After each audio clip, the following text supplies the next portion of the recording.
guys, Christina Blue with the Home Blue Real Estate Group.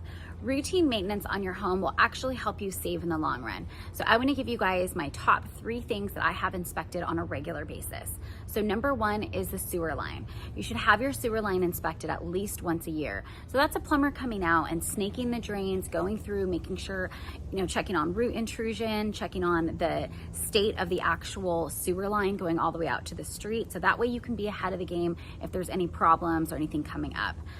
Then the second thing is pests.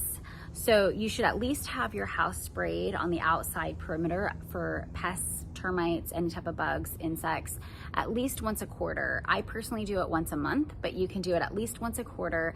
This way, if there is any termites or anything going on, you can be ahead of the game on that and not have them cause too much damage in your home. The third thing is having your HVAC system checked at least once a year. If you think about it, you're using your heater during the winter and your air conditioner during the summer. So you're constantly using your HVAC system.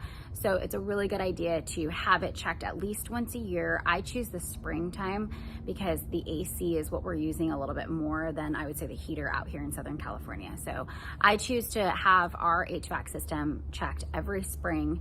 If you have like a fireplace or anything else causing heating or air conditioning, I would have that checked at the same time. Getting these 3 things checked on a regular basis will help you save in the long run because you can stay ahead of the game for any issues or problems that may come up.